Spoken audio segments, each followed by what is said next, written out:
good afternoon, everybody. It is Thursday, December 28th, 2023.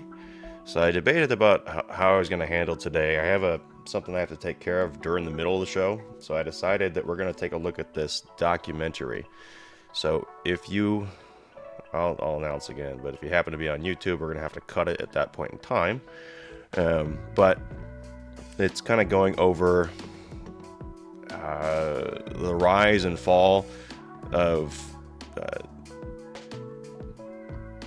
the Socialist Party rise in 1930s and 40s Germany, and I want to see how closely they're trying to mirror what they keep trying to this bullshit with Trump, with whatever propaganda that was maybe used at the time. Then, like, just see what kind of parallels there are. Sorry, the music was just a little too animated for what I wanted to talk about, and I felt like I was talking over it. Okay, so we're also going to go over the word cloud of doom. Of course, you guys have probably seen this one. They just can't handle that someone else made a thing that doesn't even have to do with Trump. I mean, hell, it could have been about Michael Cohen's book for all we know. I mean, this whole thing was he had a book called Revenge. So, I mean, was he just talking about Michael Cohen a lot? Who knows how they came up with it, but we'll see him freak out about that. And first up, we got the year in review with one of the dumbest anchors on MSNBC and one of the dumbest guests, Claire McCaskill. That's up first, and then we'll get into the word cloud. Then in about 45 or so in the hour, we're going to cut to this documentary. I'm going to take care of my thing. It'll be long enough, and then we'll kind of continue the show as per usual on our Thursdays as the extended show. So that's the plan as of right now. So that is where we are at. Okay. So do me a favor, since we were off yesterday, if you don't mind sharing the show out, share the links out, whatever you need to do to help out, that would be great, or whatever you're willing to do. Much appreciated. So let's get this thing started. Okay.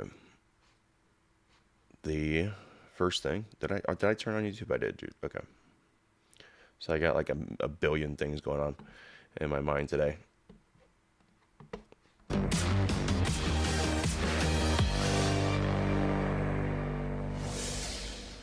Thanks to you at home for joining me this hour. Happy holidays. Happy almost 2024. It will soon be 3 years since Donald Trump's efforts to overthrow the 2020 election. Oh, and just the election now and not the government? That's interesting. Culminated in a violent mob storming the U.S. Capitol. Yes, then that's not an insurrection, by the way. For a few weeks, Trump was an outcast. A political comeback seemed far-fetched, almost impossible. Almost like it was the goal of January 6th, was to try to demonize Trump supporters, demonize Trump with some sort of an entrapment operation orchestrated by the same fuckers who went after him for for all the years in office, like the FBI, who just claim, oh, we don't even know if there's any people there. We don't know if there's any agents. Sure you do. Sure you don't. To imagine.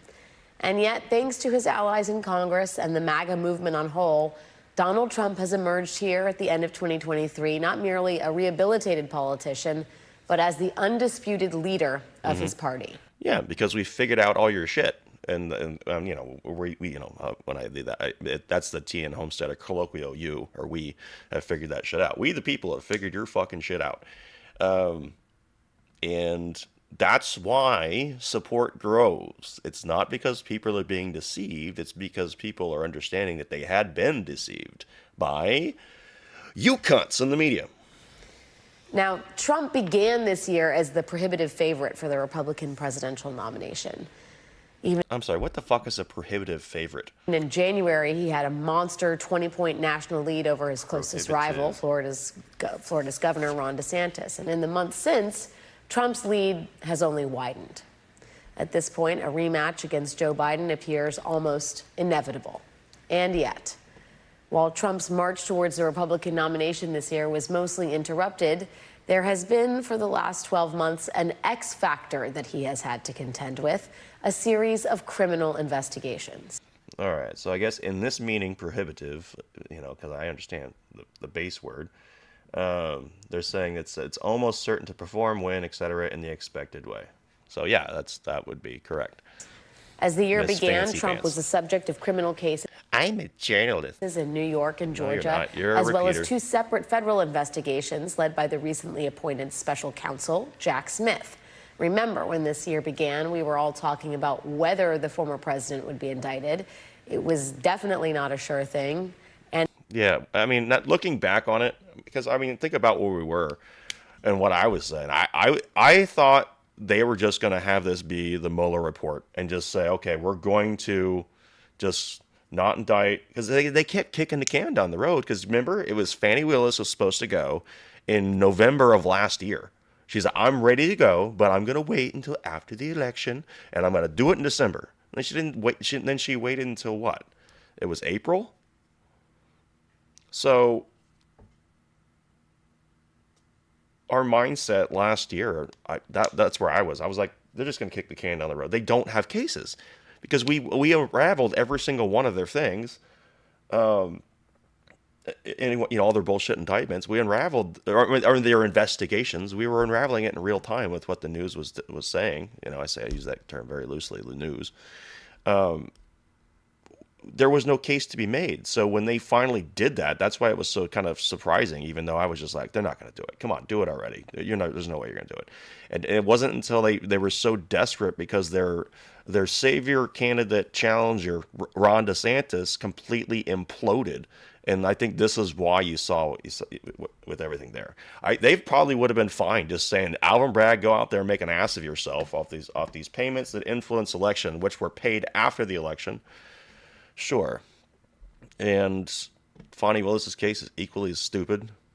Then you have the fraud case, which is even dumber than that somehow. Then you have the documents case, also dumb. He's allowed to have what he has. Then you have, there's so many things. I just don't understand how we got to this place with these cases, and people still somehow believe it. Well, the good thing is that not a lot of people don't believe it, which they are rejecting wholeheartedly. And the polls, trends of polls are showing it. And it was a long time coming. But then, as spring turned to summer, it rained indictments. We cannot and will not normalize serious criminal conduct. We have one set of laws in this country, and they apply to everyone. A criminal conspiracy to overturn the results of the 2020 presidential election. My office will seek a speedy trial so that our evidence can be tested in court and judged by a jury of citizens. As the year closes out, Donald Trump, the 45th president of the United States, has been charged with 91 felony counts in 4 criminal indictments. But with each new indictment, Trump has actually increased his support. Trump began the year with the support of about half of Republican primary voters nationwide. And as we head into 2024, that number has risen to about 2/3 of the party's primary electorate. And with less than 3 weeks until the Iowa caucuses, it has become abundantly clear that the rest of the Republican field will not stop Trump. His closest rivals have gone to extraordinary lengths to avoid attacking him. Instead, the nominating campaign has become a sort of circular firing squad, with Trump on the outside of it. Even with 2016 in the rearview mirror, there hasn't really been any concerted effort to coalesce around a Trump alternative. And so, in purely political terms, Donald Trump is back within a coin flip of the presidency. As for the legal processes, the X factor in all this, we began this year wondering whether Trump would be indicted, and we end it wondering whether Trump will actually face trial next year. As the threat of criminal prosecution has increased, Trump has responded with threats directed towards both prosecutors and his political enemies. He has embraced authoritarian rhetoric on the campaign trail, drawing parallels to the worst of the 20th century's fascist dictators. By you idiots. Whether that language is evidence of fear or whether it's merely a political... So now what? Double Hitler is now fearful? He's speaking this way out of fear. Okay, sure. ...tool to rile up his base. What is obvious is that Donald Trump does not want to stand trial.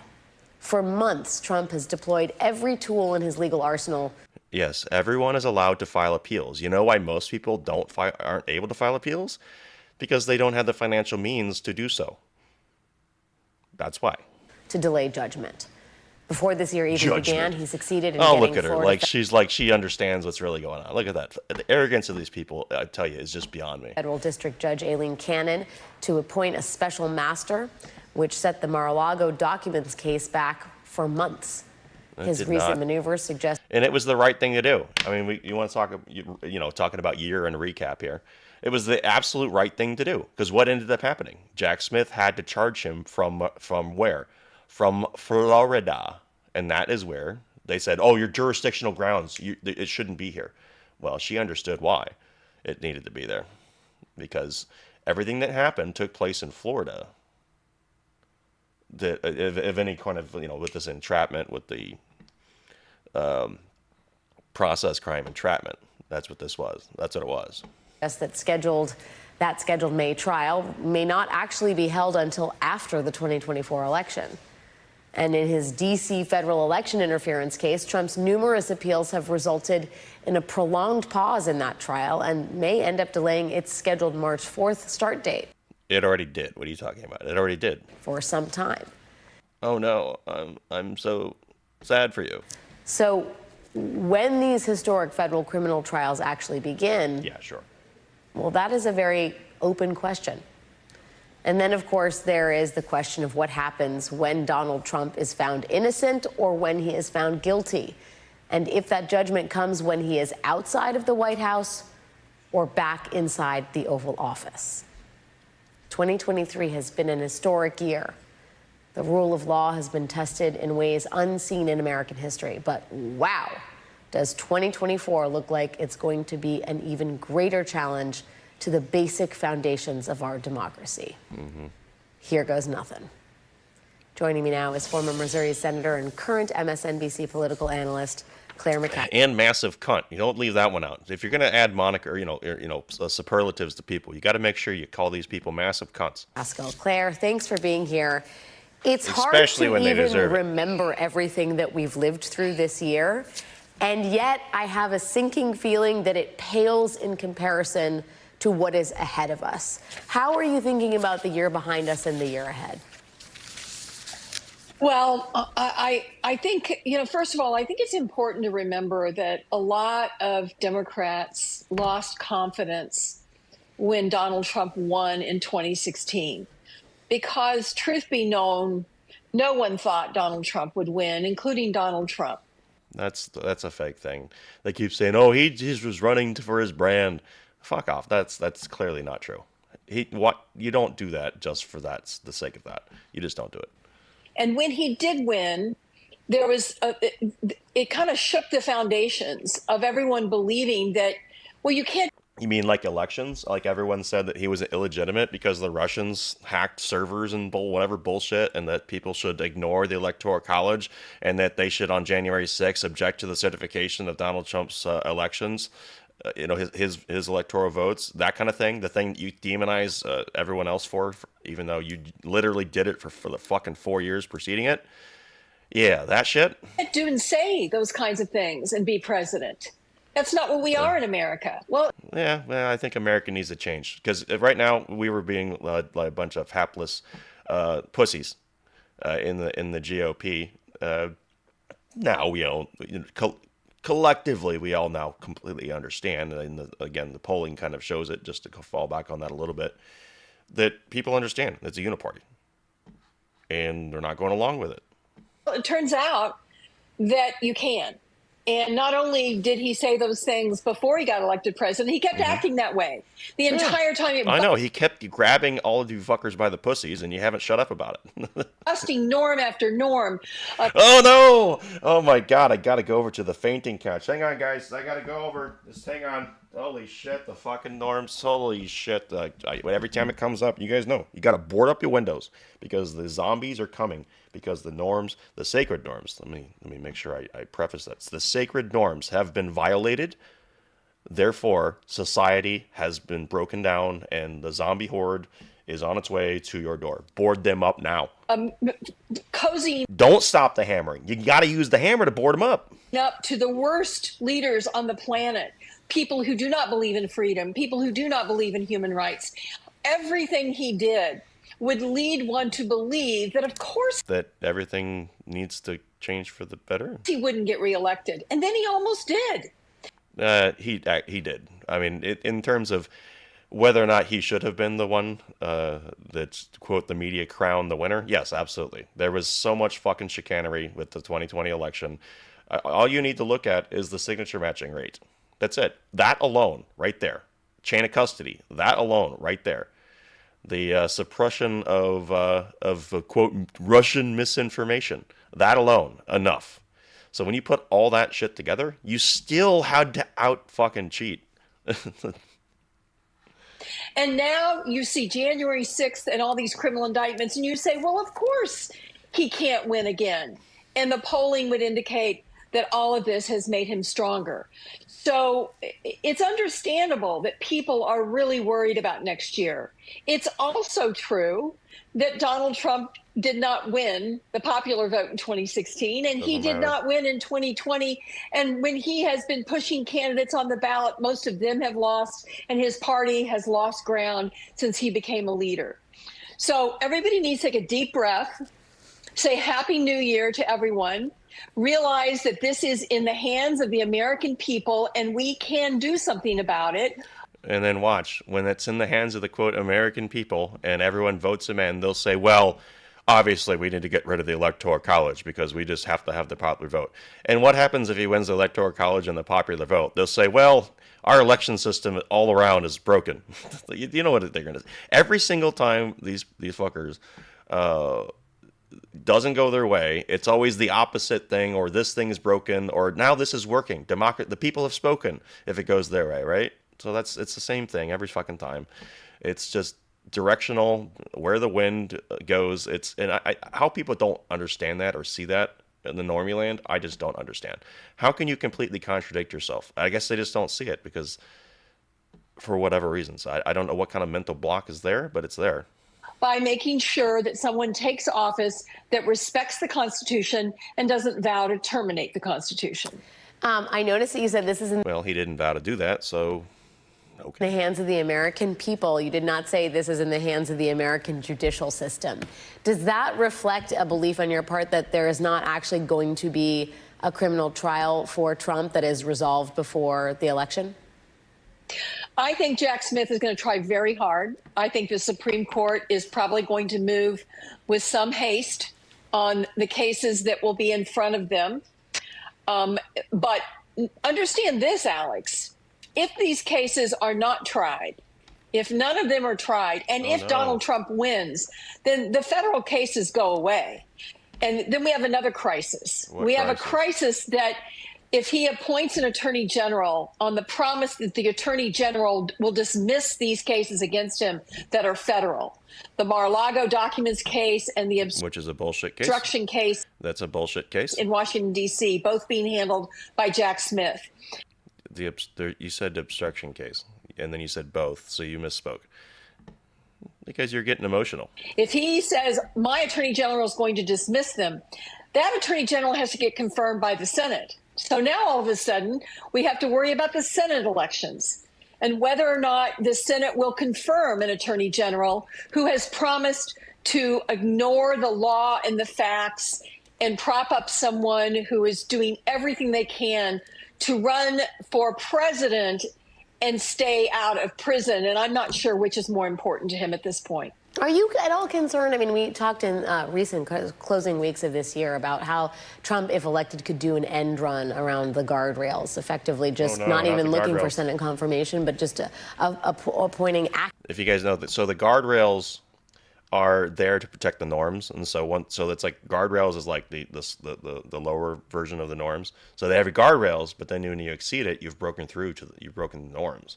Acting attorney generals, appointing acting cabinet secretaries, people from the fringes of the MAGA movement who might not otherwise be qualified or get confirmation. Does that? How worried should people be about that potential future? I think people should be worried. I think they should be worried that we have a lot of people in this country that are okay with someone who says he will terminate the Constitution He didn't and say it. talks about executing generals Not what he and said. putting journalists out of business and Well, that sounds shutting like down that sounds like networks. something I can get aboard with. Journalists, because we don't have any journalists in this country. If you're talking about your fucking network, it's not journalists. You're not journalists. People should be very concerned about that. Yeah. Let's see. Thank you to Filter Dog over there on the foxhole with the cam with the message. 2 more days of work for the year. Great. Yeah. Well, yeah, we're almost at the end of the work week, right? Thank you, Filter Dog. Thank you also to Braze Piano 29 with the can. We got a Filter Dog with the much appreciated Braze Piano. Filter Dog with the can with the message. Scared norms have been violated. No, the sacred norms. I read that way too fast. The sacred norms have been violated. Yes, everyone, you need to go to the Home Depot or Lowe's or wherever your preferred mom and pop hardware store is, and stock up on nails and boards if you can afford the boards, because lumber is still fucking expensive. I'm sure it is. Thank you to Filter Dog with the cookie. The message are the sacred norms in the MAGA handbook. Yes, it is just after the page on. So you have of course, you have your white supremacy chapter, then you got your fascist chapter, and then your dog whistle chapter, and then I believe it talks about how you can use all of those different tricks of fascist dog whistles to break the sacred norms. So I know that there's a couple subsections in there that deal with subsections that deal with that. So absolutely, and you guys know, you got your handbook, right? Your MAGA handbook from all the meetings we went to, and don't forget your membership cards. Of course, you have to have those. Because it has it's like those things in the movies where you have to break the thing to reveal like the code, so that way you'll have like to launch the missiles, right? And so you have to have the code because you have to be able to break through the coding of the dog whistles of Trump's true social posts. Obviously, we all know this. We've all been to the meetings. Thank you to Porpoiseful with the cookie, much appreciated, and thank you also again to thank you to Braze Piano with the cookie, much appreciated. So let's get back to breaking the norm, shall we? Oh, and while I'm at it here, thank you for those on DLive, Willie Fix It with the bell, Star Walker 77 with the bells and wells, and Dandy, and Texas Grandson, much appreciated with the support over there on the DLive platform. On the other hand, we still have the court system. And so really this year will tell us a lot about our court system. Yeah. Do we control it, or are they actually going to be looking at the merit and the facts? In court, even though it's dominated by conservatives and 3 of them were appointed by Donald Trump, they have said no to Donald Trump many times. Donald Trump thought they would put him in power after January 6th, or after the election, that they would somehow help overturn the election on his behalf. They did not. And so the courts are going to be tested, but they will have opportunities both in this next year and if he were elected president, to stand the ground and hold the line on the law in this country. And it will be interesting to see what happens before the election as to whether or not the court's actions help Donald Trump, which so far, him being accountable under the law has helped him politically, or whether it will hurt Donald Trump because the weight of evidence will finally break through to those low information swing voters in the states that will decide the presidency. Claire McCaskill, it's great to end the year. Look at that. It's going to count to the low information voters. Go fuck off. Look at the disdain these people have. If anyone is in that particular part of the country, they swing places and they listen to that, they'll be like, she just told me I'm an idiot. All right, so let's get to this being here. Overall. Oh, yeah. Donald Trump And here's the part where the media finally understands what's going on, which is kind of weird to think that they could actually figure this out and actually say this, especially on CNN or MSNBC. Leaning into concerns some voters have and critics have about him retaking the White House, the former president sharing a word cloud that features the words like revenge, economy, power, dictatorship. The word cloud is from a survey of a British newspaper. It shows some of the most common words that people use to describe what they think a second Trump term would be like. Trump has repeatedly promised supporters to be his support. So basically, that word cloud originated from fake news. So that's not surprising. So you heard what they said, right? It was from what people think it would be based upon describe what they think. Paper. It shows some of the most common words that people use to describe what they think a second Trump term would be like. So if they consume any news media, that's what this is. They hear revenge. That's it. right there. Dictatorship. Trump is not, they brought that up. That's not from Trump. All of these words come from the news media, not from Trump. So people, this is showing that the people in, especially what was it, the Guardian, or what did it say, the Daily Mail, whatever it was. No, yeah, Daily Mail. That whoever's consuming that, this is what they're being bombarded with and gaslit with. Trump has repeatedly promised supporters to be his supporters' retribution if elected. He has said he would appoint a special prosecutor to go after President Biden and his family, and he suggested that he would weaponize the Department of Justice against his enemies. Here's what else he said. Well, he said that and just, again, because you guys don't understand what he's doing. He's calling out and showing exactly what calling out the hypocrisy, because this is exactly what the Biden administration is doing to him currently.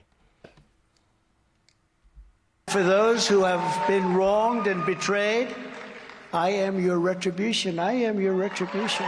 We will root out the communists, Marxists, fascists, and the radical left thugs that live like vermin within the confines of our country.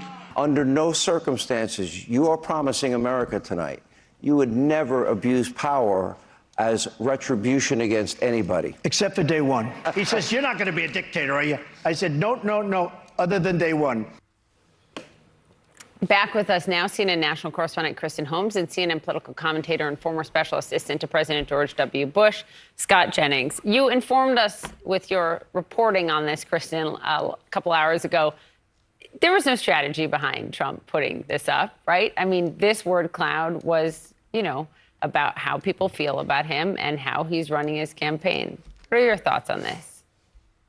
Yeah, that's right, Poppy. I mean, I think this is threefold. One of this is that the main word here is revenge. And Donald Trump, as you just showed in various clips, has made it clear that part of his campaign messaging is revenge. So that is part of posting this. The other part of this is he is No, actually, he said retribution. He didn't say that. But then, of course, then they understand at least this part. Let me hang on. Where'd it go? They understand that. We do a little trolling. It's called we do a little trolling. Nope, come on. We do a little trolling. It's called we do a little trolling. Yep, that's what it is. trolling his critics. There has been a lot of talk in the media and this. Has made it clear that part of his campaign messaging is revenge. So that is part of posting this. The other part of this is he is trolling his critics. There has been a lot of talk in the media, and he has gotten more attention since he said those dictator comments, that he would only be a dictator on day one. Well, this is his way of trolling his critics, trolling the media, any of his rivals, just putting it out there without any context. Exactly. The last part of this is that some of the other words on there, power, economy, those are words that he believes his Republican base wants to see, that he believes that his voters want someone who is strong. So he's looking at those words as well. But overall, I'd say this is more of a trolling strategy than an actual political strategy. No shit. Just figured that out. And it's effective because Scott is sitting there begging us to talk about this every single day. Scott, can I ask, though, and I mean this in all seriousness, Kristen Sanderson has just a really great piece in the New York Times. She's a pollster. She's a friend of the show, friend of everybody at CNN, who goes through kind of the dynamics of the race, talking about chaos versus non-chaos candidate and comparing kind of why Biden won in 2020 and why he's having difficulty in the polling in 2024, a through line kind of from Afghanistan to now. If this becomes a contrast election where Trump is trolling and Trump is chaos and Trump is all the things that he's using to great effect in the primary, how does that benefit him in a general election? Well, the way he's going to run the race is just to try to have a referendum on Joe Biden. And to the op-ed's point, if we have a referendum on Biden and hold him to his own promises, I'm going to calm everything down. I'm going to have a boring presidency. I'm going to be an adult. I'm going to eliminate the chaos of the Trump year. So if you're really just thinking about, did you fulfill your promises? That's how Trump would want to run the race. Now, if I'm Joe Biden, you try to get people to remember that the Trump years weren't all that calm and that they were chaotic as well. The problem. And whose responsibility was it for the Trump years being chaotic? The deep state and the media. Going after him with the bullshit Mueller stuff, the Russia stuff, which is all pretty much the same thing. The impeachments, which was essentially, I saw there was a really good thing going around on Twitter that it was like basically, you really can boil it down to Trump got impeached the first time simply for asking if something was true or not. And it was very true with what was going on with Biden. And I guess at the time we just didn't understand what was going on with Ukraine as much as kind of a cesspool and money laundering operation as it was. Maybe it was, they didn't want that to have attention to it for sure. It's very clear. Problem is right now, if you look at the polling, a lot of people are having nostalgia for the Trump years, particularly on the economy. And so that's nice. Biden's challenge is to try to get people to remember that, hey, this wasn't as good. This wasn't as good as you think it was, or that you remember it being. No, I remember it on the just word fine. cloud. By the way, the word that jumps out to me, frankly, is power. Because I think one of the Republican arguments this year is that Biden is too weak. He's too weak to control the border.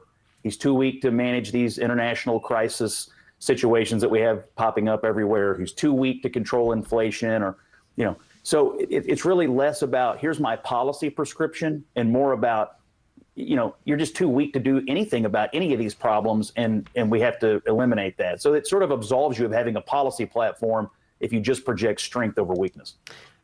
Vivek Ramaswamy, who is not critical of Trump but still running against him to be president, just replied to a tweet about him stopping all TV ad spend less than a month out from Iowa, New Hampshire. And Kristen, let me read you what he said, because he said basically it's not smart to spend money that way. And he also called candidates that do basically people who have a low IQ. Is this strategic in terms of not having enough money to spend on TV, left? But also, I would like a position in a Trump cabinet should he win.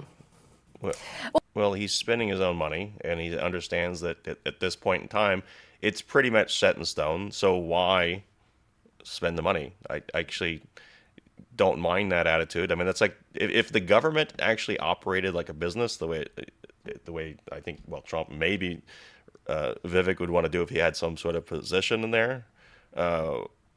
That would be great. Well, first of all, Vivek Ramaswamy. You know what you have to do? You have to actually have accounting. You actually have a budget. Like real, actual shit that we should be, that they should do. That's their job, but they don't do it. He promised he would spend far more money on television than he has. And he has spent quite a bit. He spent over $4 million. But I'm fairly certain he said at some point he was going to spend 10 digits, so the double-digit millions there. Now, in terms of whether or not this is low return on interest, yeah, low ORI, that's probably an accurate statement. And there are a lot of people who believe that this way of reaching voters is antiquated. Donald Trump himself, if you'll remember in 2016, almost released 0 ads. He relied completely on earned media. Now they know that's not an option this time around. But when it comes to Ramaswamy and potential cabinet positions, it's much too early to talk about that. However, we can note that senior advisors on both campaigns are in communication. The two of them, Ramaswamy and Trump, have sat down on multiple occasions. And Trump, I am told, really likes him. He enjoys being around him. So that could be a down-the-road conversation, but he certainly, of all of the Republican candidates, has been the most careful not to step on Donald Trump in any way.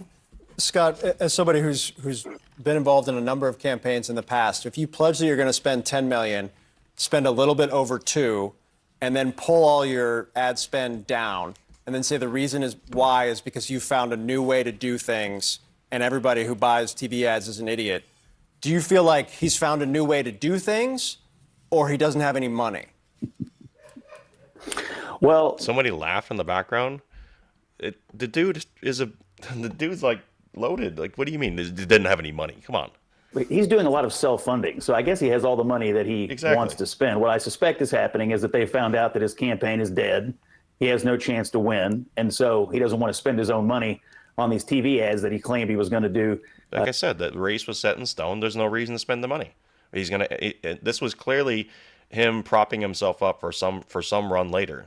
That's what this was. That's what it seems like it was. Just a few weeks ago. It is true that what they're talking about, this targeting of ads, using addressable advertising mediums, social media, digital spending.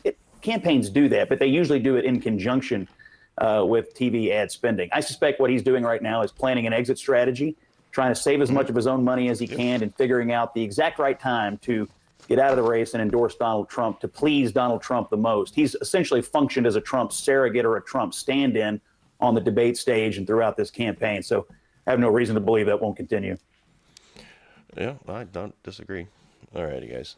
So if you join the show a little bit late, so in about 10 to 15 minutes, we're going to start a documentary. So if you're on YouTube, we are going to have to cut off YouTube. So you need to find your way over to one of the other platforms just in case, so we don't get a copyright strike. So just be aware. We're going to take a look at this documentary series I found. It kind of gives us like a history lesson over what was going on with Germany before World War II, and just kind of see what kind of parallels the media is trying to draw from that. Just because I'm a little ignorant of some of what was going on at the time, like a little bit more the nuanced stuff. I mean, I know the general history of stuff, but I was never a big fan of history until I started figuring out how much they were lying about history. Then I wanted to know an awful lot about history. So I figured we'd take a look at that because I have something I have to take care of at the top of the hour. And instead of splitting the show in two or starting late or starting off times or doing two shows, we're just doing one big show, and then we're going to kind of do that. So during that period of time, I will be monitoring, but I will not be able to respond. So that's the plan. And then as soon as I get done with that, which I only imagine to be about a half an hour to 40 minutes, which is even the documentary we're looking at is going to be about an hour. So I figured that was the best way to kind of split it up for you guys. So just so you guys are aware as we head into the next hour. Let's see. One more on, so this is Morning Joe losing their mind on this word cloud. And what's going on? There we go. Let's see. Let's catch up with the chat. Okay. Thank you to Lou Ann V. Very much appreciated. Super generous with the ship. With the message, good afternoon, everyone. We were away for a month, and I missed you all. Have a great new year. Well, we miss you too, Lou Ann V. Very much appreciated for the ship, and Happy New Year. I guess that's where we are at this point, right? We are pretty much almost to the new year.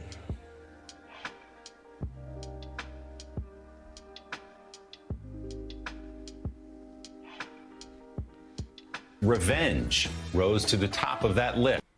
Yeah, because of the media. It's like they're trying to say, "Oh, look at what he did. And this is his language." No, that's your language. Let's see. Okay. All right. Here we go. We'll dig into that straight ahead on Morning Joe. In a recent survey, the Daily Mail asked voters to describe in one word what they thought Donald Trump and Joe Biden will want if voted into the White House next year. The results were compiled into a word cloud, where the most popular word is the most... Well, it's a word cloud of doom. I mean, or what did I say? Death and despair. It is imminent. What are they? Existential threats. That's what... prominent on the graphic. For Biden, the most popular word was nothing, followed by... I didn't know they had different... I just thought it was the one.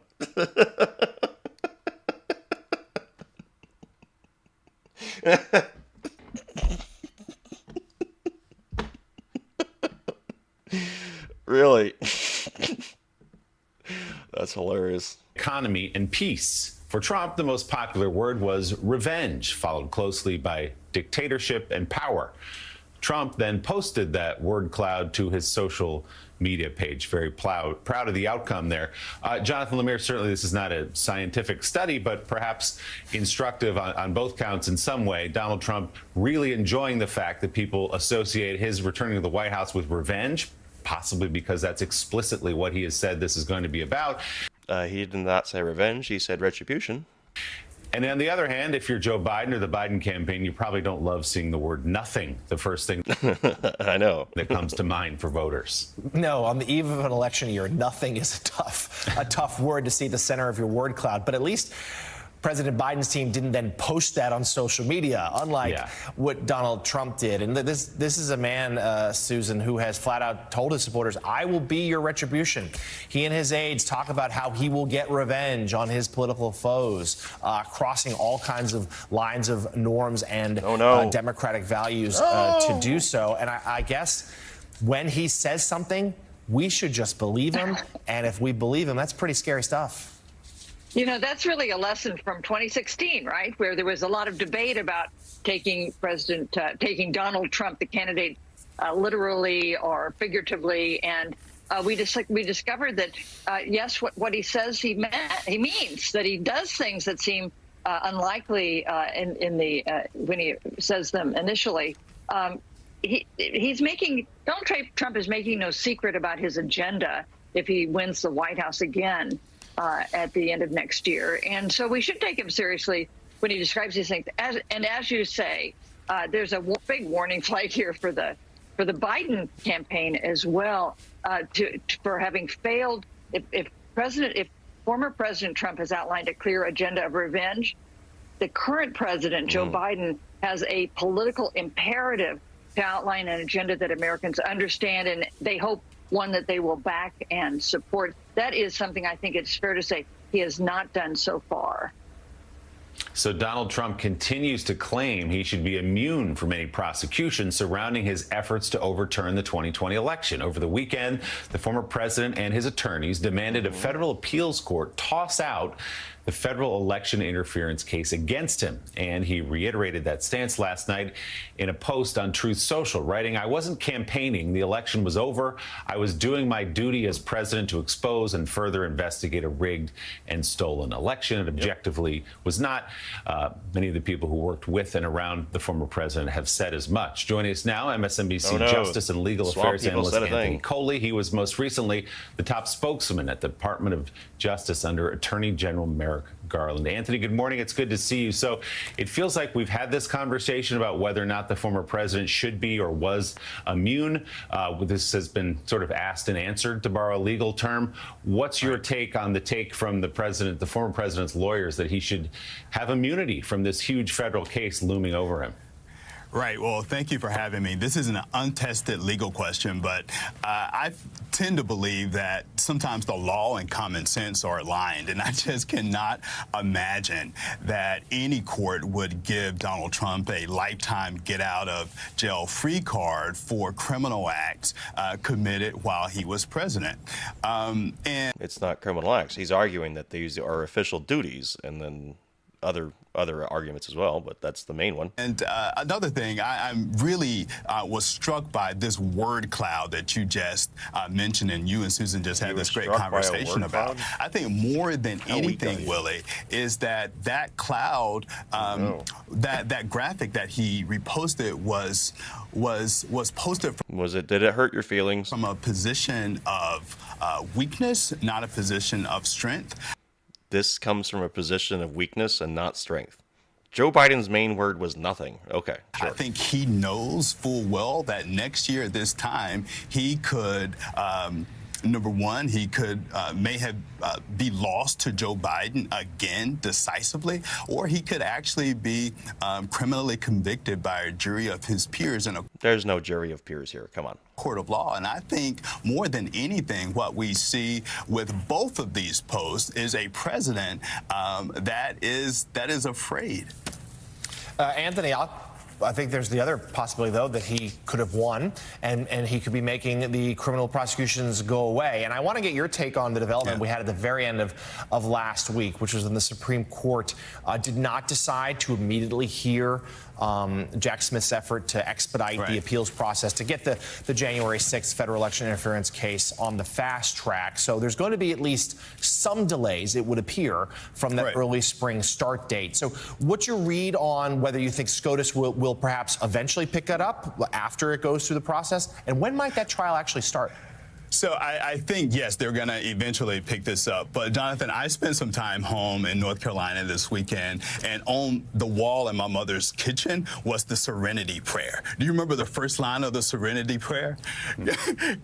God, allow me to accept the things that I cannot change. And that's how I feel about this question.